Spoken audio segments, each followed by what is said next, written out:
Hey there.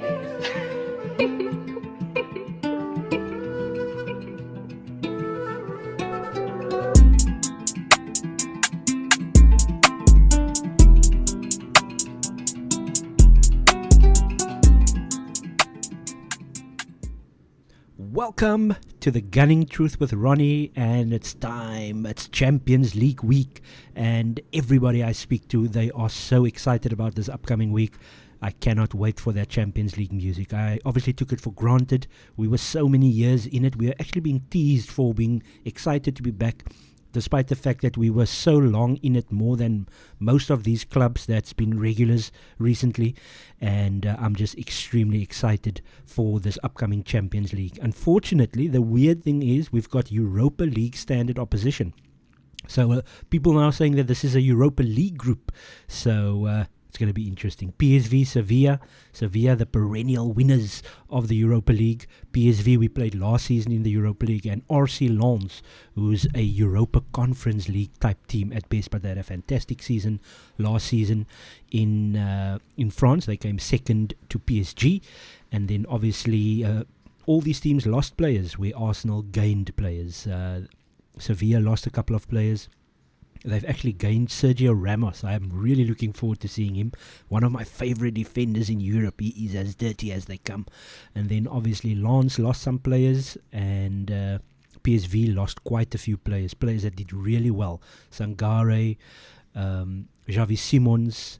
They lost Gakpo to Liverpool, so they've lost quite a few players. There's the fourth player that they lost, and then I know they gained a Southampton defender, and they gained Hirving Lozano from Napoli, the Mexican winger, very tricky winger as they like to say. But obviously Arsenal had a game. I did my Monday reaction show yesterday to the Everton victory. I thought it was a calm and composed victory, and from that standpoint I just think we need to run through some things. So very interesting for Arsenal is their stats over the first 5 games last season. So quite a few touches from opposition. Final third touches, 103.6, and in total across the season, average of 103.6, and this time around 88.2. So we are trying to have more ball, which doesn't allow the opposition to create havoc like they have in the past. Opposition touches in box 16.6. It obviously became much more in the back end of last season. That's why our average became so much. And then obviously 15.2 now. Obviously it's a small sample, but that could actually get even better with Arsenal dominating the ball more and creating more chances. So from an attacking standpoint, we still need to get better, much better there. Arsenal passes completed 502.6 in the first part. Remember, we not only dominated games but controlled games in that first 5 games last season. 481.1 in total last season, and now 582.2. Yes, it's a small sample size, but it shows you that it's improvement. Obviously, if you go and deep dive into other stats, maybe one or two things, maybe from an attacking standpoint isn't so good, but the pass completion also 86.2. So basically what this tells you is that Arsenal, they want to change things around. They want to be a little bit slow in build-up at times, but then just suddenly click in and be a little bit faster. And I think that's when our attack is going to improve, when we are faster through in the final third especially. So I'd actually love to see a stat where it just shows us how have we been in the opposition final third, because I don't think that's as good as the first 5 games or in general last season. We do know that we got worse and worse, but as the season went on, fatigue and all those things, injuries and all those type of things came into play. But and another example of the way that we are trying to dominate the ball. I mean, look at all those arrows. Zinchenko was absolutely everywhere. And a lot of people actually talk about when he is one of those few players that actually tends to, how can I say, make those difficult passes. So when I say difficult passes, it's more in the sense that he takes chances, and sometimes the opposition can actually come into play. So we will see how it goes when it comes to Arsenal's defensive standpoint and when we are actually dominating games. But as you can see there, he is absolutely everywhere when it comes to play. He's It's very difficult to pinpoint where he was most of the time, but obviously on the left side is where he tends to dominate mostly. And then obviously from there onwards, Arsenal just keeps on getting better and better. And now we come to this stat. Well, it's not a stat, it's actually just the everybody is just losing it when it comes to Raya versus Ramsdale. I thought that is a little bit unnecessary. Good performance from David Raya against Everton, but he obviously wasn't really challenged, and it's going to be very interesting to see what happens, especially in the Champions League. I personally think that Ramsdale will play tomorrow against PSV, and then there's a possibility that Raya plays Sunday against Tottenham. So it's going to be interesting to see the dynamics. It's going to be interesting to see how Ramsdale actually takes this, because that's also another thing. How does Ramsdale take the situation where has he been dropped, or is it just that Arteta is speaking the truth in his press or post-match press conferences, where he says that we are going to rotate, so why can't he rotate Jesus? Or when he does rotate Jesus with Nketiah, then nobody says anything. Now it's going to be interesting to see how we go with regards to Raya and Ramsdale. Obviously, a lot of people once again reading too much into it, but we don't know. We still need to see what's going to happen with this situation. So a short break, and I will be right back.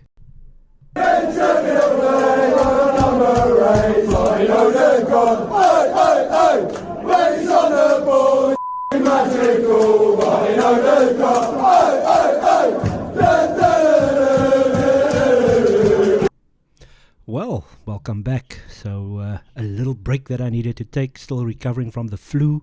Nose keeps on running, and yeah, we just try to get content going, as they say. But I actually hope that intro played there now into this next part. But yeah, if I can just have a look at the Premier League table. So Manchester City looking pristine up front, and obviously goal difference of +11. Haaland scoring regularly, doesn't play much for most of the game, and then he just suddenly scores goals. The rest of the team also doing well. Matheus Nunes must still come in to perform. Doku had a fantastic game against West Ham, so very difficult to beat Man City. I don't know how. I'm trying to find ways. And then obviously Spurs with a good start to the season. Mammoth game, 2nd versus 4th on Sunday with the North London derby at the Emirates Stadium. And then Liverpool looking really good, consistently coming from behind. I don't know how long they can keep that up. But obviously before the international break, they had a more comfortable win against Villa. But they're also looking good. They're looking like they're going to, alongside Arsenal, push Man City, if we can call it that. I personally feel that Man City is again a little bit ahead of everyone, but and Arsenal starting to build a little bit. So we'll see how that goes. And then Brighton looked very dangerous as well. They had a very disappointing loss to West Ham in that run of 5 games. I think that was their only loss, and then furthermore they comfortably beat every other team, including beating Man United. West Ham also looking good. Aston Villa going to be in Europe, so I think all those teams are in Europe that I just mentioned now. Obviously Chelsea and Man United struggling in mid to lower table. Man United very fortunate to get those 6 points in the first place. At best a draw against Forest, and they should have lost to Wolves, so they are not looking good either. But just from a Man City standpoint, they really look really good, and they don't normally even start as well. So in order for us to get to that level, we need to really step it up in games, especially in the big games, because that's around the corner. We've got Spurs on Sunday. They're looking much better, well organized, I can say, but from an attacking standpoint, they look good. Maddison looks good, so those are the type of players that we have to watch out for. And obviously Arsenal in the Champions League on Wednesday, whereas Spurs are not in any European football whatsoever. So that's also something to look out for, the fact that Spurs will be ready on Sunday for the Arsenal. And then we move on to the Champions League. So we've obviously got PSV, Arsenal finally back in the Champions League. The last time we were in it, 10-2 they used to call it, the Bayern Munich hammerings at the back end of Arsene Wenger's tenure as Arsenal manager. Since then we've had Ljungberg, we've had Emery, and obviously Arteta now. So, Emery, then Ljungberg, and now Arteta. So none of them have tasted Champions League football. In fact, Arteta has been very poor in European competition. Loads of stories in relation to or I can say chapters in relation to our European pedigree, in especially in the Europa League, a competition that we really should have won by now, and we didn't. So our difficulty in Europe continues. We made a couple of semi-finals, 2 semi-finals, if I'm not mistaken. I'm trying to think, and well, obviously we made 2 semi-finals. Because we made 1 final and we got knocked out by Man United in the other. So we've got obviously quite a few quarter-final appearances, a couple of semi-final appearances, and 1 final appearance under Arsene Wenger at the Stade de France, a game that I do not speak about whatsoever. But that's Arsenal in the past when it comes to the Champions League. I personally feel there's a handful of teams that can win it. Consistently the same teams in the quarterfinals, semi-finals, finals. So hopefully Arsenal gets to change that this season. I personally am concerned with how Arteta is going to be able to handle this upcoming season. We really want to push for the league. Man City looking even better, and obviously Man City are the reigning, defending, undisputed European champions. You've got Real Madrid that looks good with Bellingham there.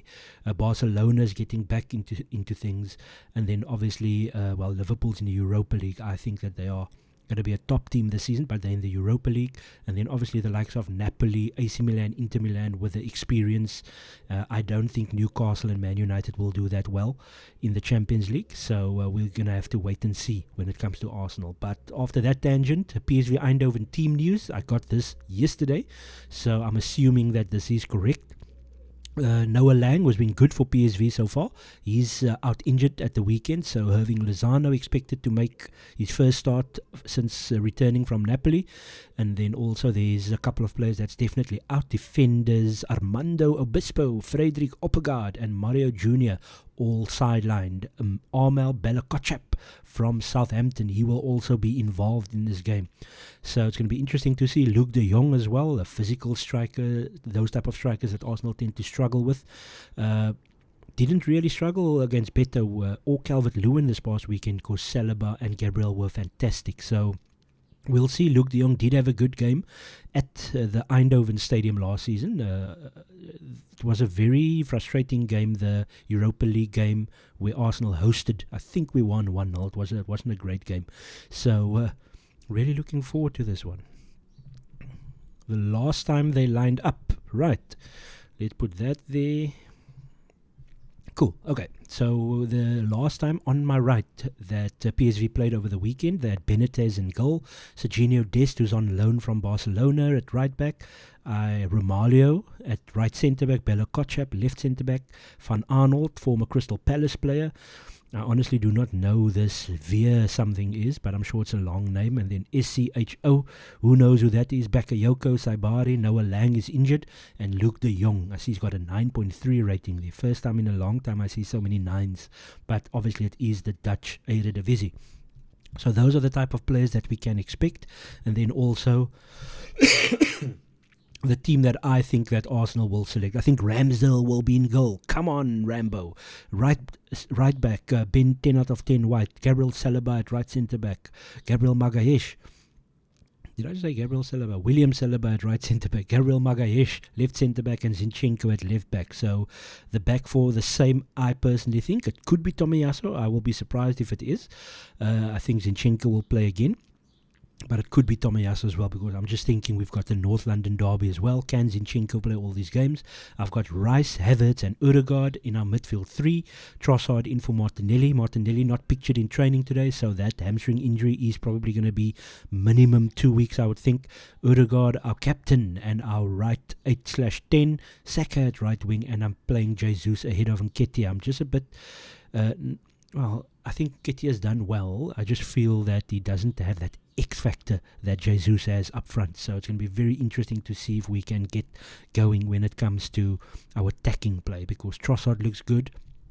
Saka looks good. Hopefully he will really start to take over this Champions League, and then Jesus up front as well. So in terms of Champions League experience, Jesus with Manchester City, Zinchenko with Manchester City. Trossard wouldn't have experience that I'm aware of. Saka, no. Ødegaard might have played a game or two for Real Madrid, probably off the bench. Havertz, a Champions League winning goal scorer. So, and then Rice, obviously more Europa League, Conference League player. Ben White wouldn't have had experience. Gabriel and Saliba wouldn't have. And then obviously Ramsdale either. So a lot of players that played in the Europa League or Conference League rather than Champions League. So it's going to be interesting to see how we deal with all of those type of things. And it's going to be interesting. I'm just really excited for this upcoming games. And hopefully Arsenal get to do the job. I'm going to go with a 3-0 victory. So quite bold. I think we need to go out there and take it to PSV. Really put them under pressure early on.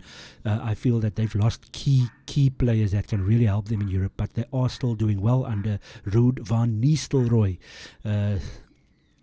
The less said about him, the better.